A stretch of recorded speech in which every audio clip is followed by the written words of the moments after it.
I don't know, this shit didn't record, but it was like, I'm kind of glad it didn't record, because it was like me expressing how much I fucking hated black people after this.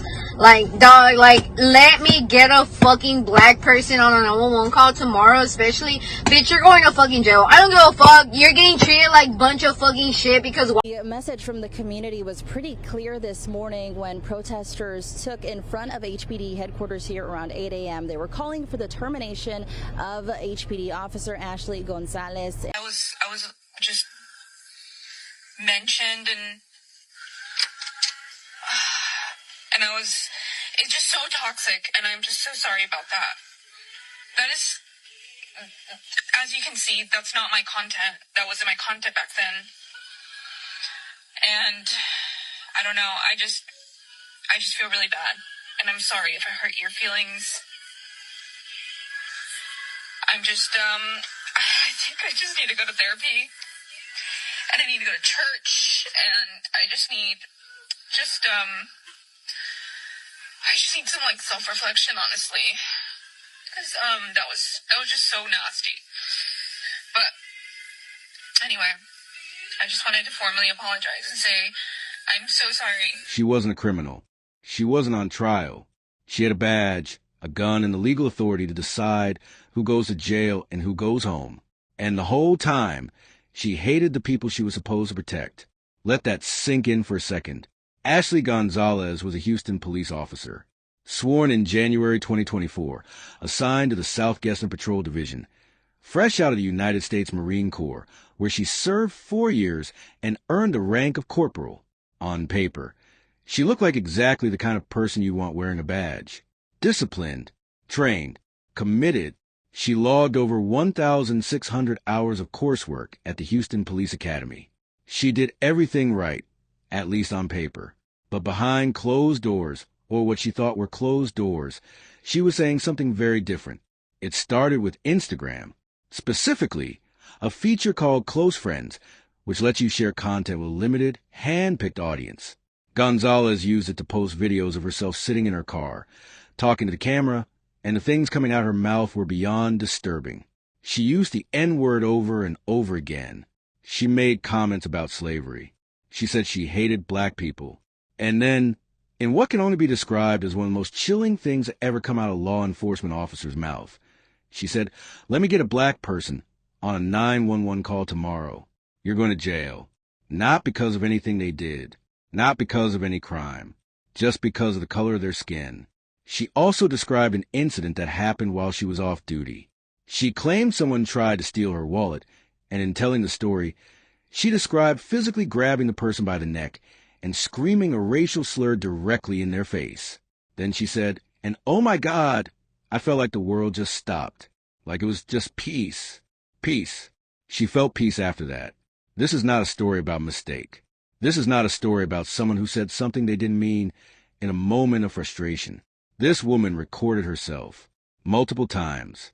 She sat down, looked into a camera, and with full awareness, described how much she despised black people and exactly how she planned to weaponize her badge against them.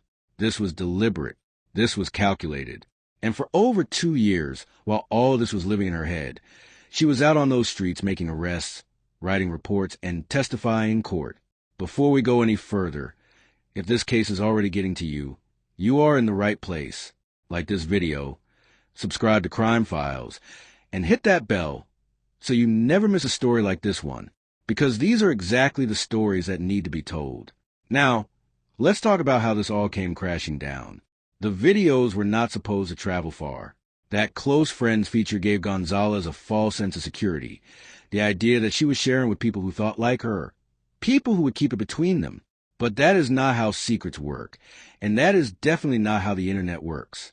Someone in that circle saw what she posted, and instead of keeping it quiet, they did the right thing. They sent the video out. It hit Facebook first, then everywhere else. And within hours, the city of Houston was watching a woman in uniform, a woman with a badge and the power of arrest, sit in her car and describe black people with words that belong in the ugliest chapters of American history. The reaction was immediate and it was loud. A viewer sent the video directly to Fox 26. HPD confirmed they received it. And just like that, the investigation was open. Gonzalez was called in. She turned in her badge and her gun, and while she was technically still an employee at that point, she was relieved of all duties. Officials confirmed she was being checked on daily to make sure she was at home. She was not allowed anywhere near police work. Now here is something worth sitting with. When this first broke, the Houston Police Officers Union, the very organization that exists to defend officers, came out and said they were, quote, extremely disturbed.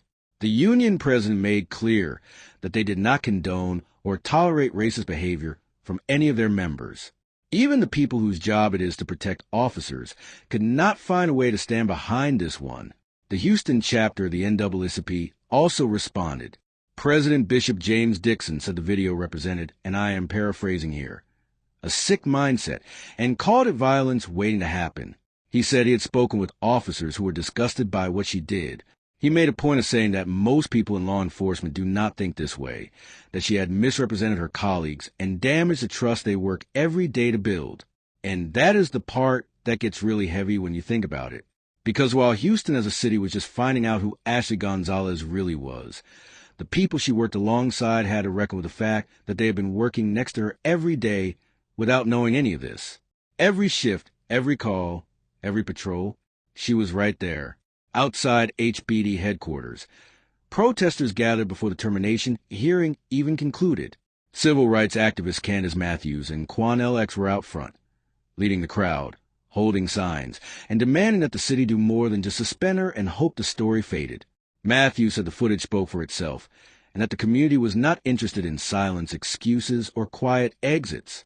They wanted accountability, and they wanted it on the record. Inside, the process was moving. HBD said the investigation was conducted as fast as legally possible under Texas civil service laws. And on April 24th, 2026, less than 1 week after the video went viral, Ashley Gonzalez was fired. But the story did not end there, not even close. Because here's the thing nobody could stop thinking about.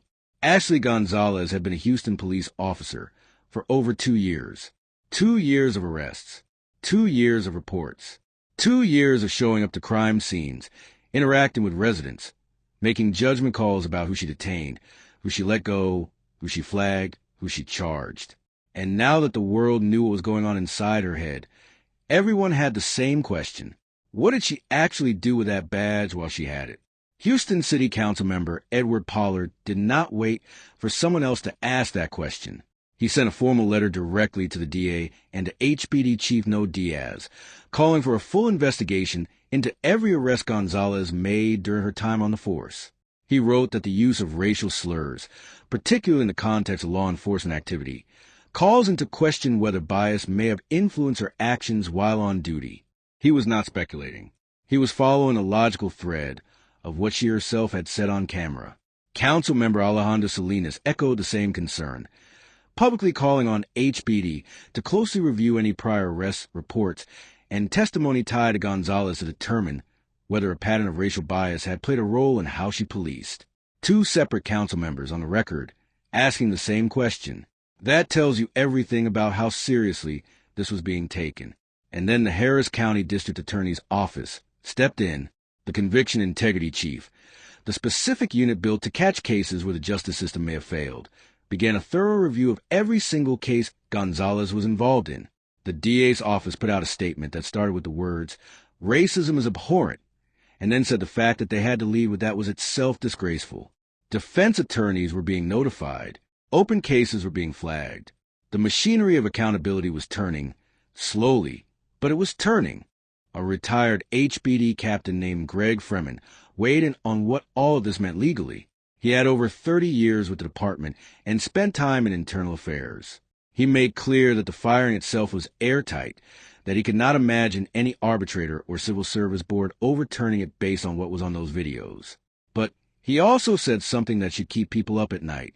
Despite the firing, Gonzalez still held a Texas Peace Officer certification, because without a criminal conviction, only the Texas Commission on Law Enforcement has the authority to take that away. Mayor Whitmire addressed this directly and said the city would be referring the matter to Cole to make certain she loses her license. But as of now, that process is still in motion. So let's think about that. Fired, yes. but not yet fully stripped of the legal credential that would allow her to work in law enforcement somewhere else if no one is watching closely enough. After the firing, Gonzalez posted another video. This time, it was an apology. She appeared visibly shaken and said she felt really bad. She said she thought there were insecurities in her, maybe self-hate, something she needed to work through. She said she needed therapy. She said she needed church. She asked the public to forgive her, and in a moment that the internet did not miss, she said, "You all can forgive me and just get over that nasty post I deleted. Get over it." The response online was swift and it was cold. People pointed out that the apology only came after she lost her job, that she had deleted the original videos and her social media accounts once the consequences arrived, that nothing in the apology addressed the people who may have been arrested or targeted or had their lives altered because of the bias she openly admitted to holding. One commenter put it plainly, she does not feel bad that she said it. She feels bad that she got caught. And that is where the story sits right now. The DA review is ongoing. The Tcol process is moving. The cases she touched are being examined one by one. Somewhere out there, people who were arrested by Ashley Gonzalez are finding out that the officer who put them in handcuffs had said on camera that black people were going to jail on her watch no matter what. We do not yet know what those case reviews will find. We do not know if anyone's conviction will be challenged. We do not know if she will face criminal charges of her own. What we do know is that a woman who swore an oath to protect and serve was sitting in her car on her days off, describing how good it felt to dehumanize people and use her badge as a weapon against them. So here's what I want to leave you with, and I want you to really sit with these questions. How many people are sitting in a cell right now because of an officer just like her, someone who passed every test, wore the uniform, smiled in every photo, and privately held the same beliefs? How many cases across this country have never been reviewed because the officer in question never got caught on camera? What does it say about the system that she was able to serve for over 2 years before anyone on the inside raised a flag? And maybe the hardest question of all, if that video had stayed in the close friend circle like she intended, would any of us ever know her name? The badge is supposed to mean something, and when it is used as a weapon, we all deserve to know about it. If this story hit you the way it hit me, share it. Talk about it. And if you are not subscribed to Crime Files yet, now is the time. Hit that bell, leave a comment below, and let me know what you think should happen next in this case. Because this conversation is not over.